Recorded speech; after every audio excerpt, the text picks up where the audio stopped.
Hi Deepa. Hi. So, from one mother to another, I really have a lot of questions about this. Yeah. So, I have two daughters. The elder one is actually starting play school now, and she's really resisting going to school.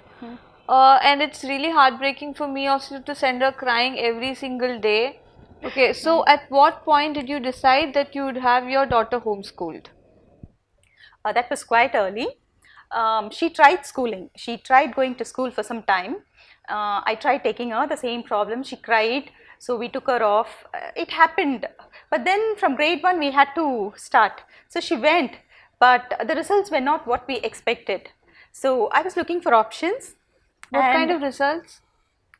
like the development of my child as a whole person. She had nothing to do other than eating, sleeping, getting ready for school, doing her homework, being at school and coming back. So there was nothing else. There was no time to play, not much. And even if you go out now, you don't find kids on road playing like we used to. So it was all about school. It was all about learning, and we wanted her to know life. In general, it's a whole experience. So she was not very happy also. So we just gave her an option. You can stay at home if you want, and we were looking for options too. What would she do if she stays at home? And that's when I came across homeschooling. Homeschooling is generally an umbrella term. You just, anybody who doesn't go to school and studies otherwise, we call it homeschooling. But actually, there are very specific terms, and we are typical unschoolers. Unschooling. So I've Yes. heard a lot about homeschooling. What is unschooling? Say actually, homeschooling is when kids study at home, like school at So they home. follow a curriculum. They follow a curriculum. They have a schedule. Probably not like school 8 to 5, 8 to 2. They might change it. They might say, okay, we'll study from 10 to 2 and then skip from 6 to 8. That is their choice. They might have a classroom kind of setting at home, and they will have a curriculum. They have to follow either what is available for us now is CBSE. You can have a base within our NCRT syllabus, or probably you can go for Cambridge education. Okay, so open schools are basically for kids who will be homeschooled. Yes. Okay. So they can make use of open schooling like in iOS. They can write exams. Okay, got it. What is unschooling? Unschooling is no school at all.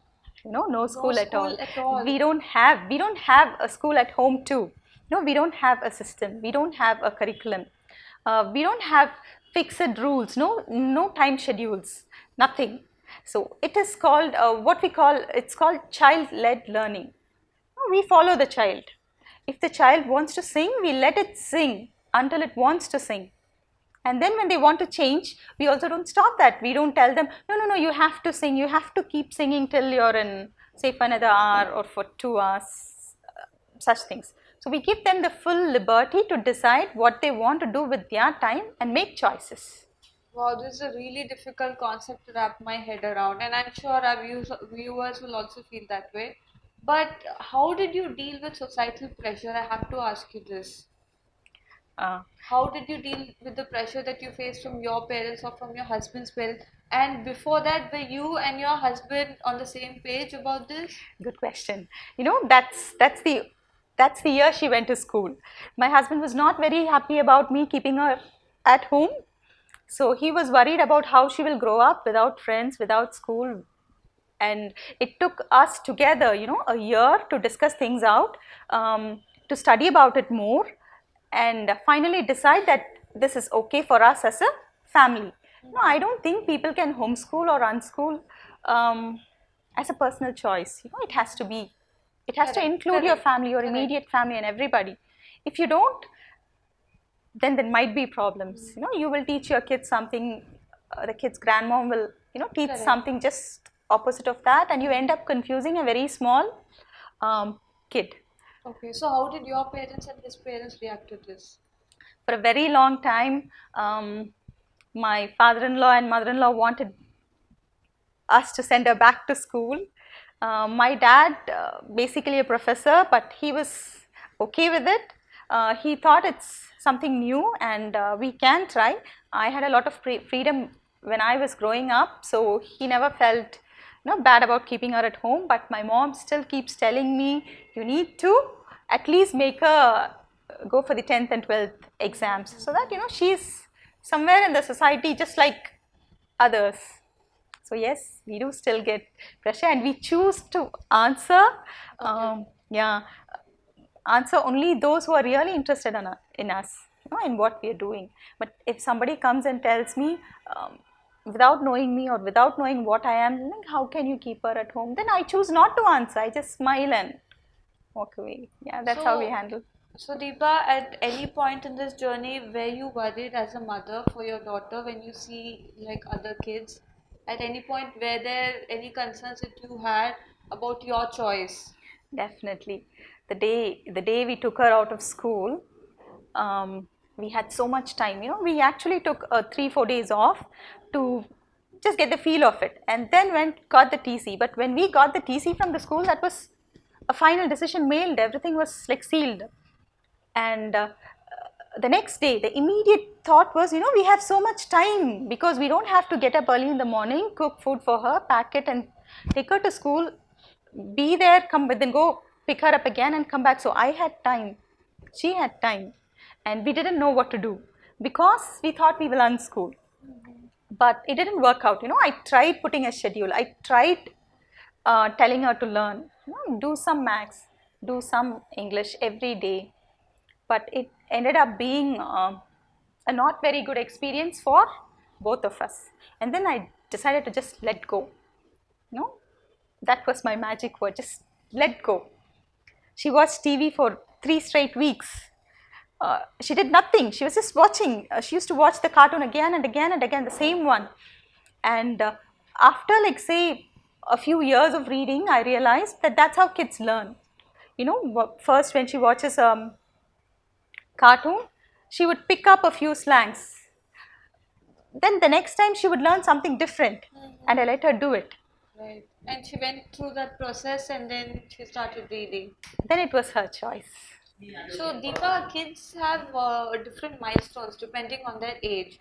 How do you think your daughter fares in comparison to other kids her own age? Yes, I would like to answer this. At school, like by standard 5, she should know this much maths, this much science, or this much history. But when we don't have a curriculum, I don't have a benchmark to judge her other than the normal syllabus. So since we do not force her to learn anything, we just let her do what she wants. I just have to wait for it. See, she will not know math, like now she's 12. She may not know the math of 12-year-old, but she likes to read, she likes literature. So she would be reading books in a BA level. So you don't have any yardstick at all to compare? Yes, but we believe that by the time she's 15 or 16, that's when she makes a choice to follow a stream, right? Okay. By then she will settle down. By then she will know everything equally, just like the other kids. Got it. So Afia had mentioned earlier that she likes to join, that she's looking forward to join college. Yes. So from a completely unstructured environment to a structured environment, how do you think she'll be able to cope? I think that that's so easy. Because they have a relaxed life, because they meet a lot of different people, and because they get to know more, practically. But for them, she will face pressure in college. Yes. And you're on fourth, right? How do you definitely. She doesn't write. She doesn't write fast. She still hasn't concentrated on the writing aspect. So I just told her, if you want to go to college, you need to finish your 10th and 12th, and for that you need to focus write. On your writing. Right. And she said, I will do it, but I will start when I'm 13. So I'm waiting for that because she does that very often. We wanted to learn Tamil because it was her mother tongue, and she said she will start when she was 10, and she did it. So I'm confident that if it's a goal that she sets, she will do it. And if it is college that she wants, she will work towards it. I don't have to, push her towards it. She will handle her own issues. So Deepa, my final question for you would be, how do you perceive the future unfolding for your daughter? As of now, I can see her growing up as, an independent, confident girl who has life skills. She can talk, she can converse, and she can make choices. She can decide for herself. So I think when she grows up, she will be in a much more better position to understand what she wants to do in life, how she wants to make money, how she wants her life to be. You know, whether she wants to be a hard worker or whether she wants to sit back, relax, have a sustainable life, you know, earn what she wants and forget about the rest. So I'm just waiting, just like everybody out there. Every other parent. Yes. Thank you so much, Deepa. Thank you so much, Afia. Great to have you with us. Thank you. இந்த video உங்களுக்கு பிடிச்சிருந்துச்சுன்னா எங்களுக்காக like பண்ணுங்க, உங்களுக்காக subscribe பண்ணுங்க, மற்றவர்களுக்காக share பண்ணுங்க.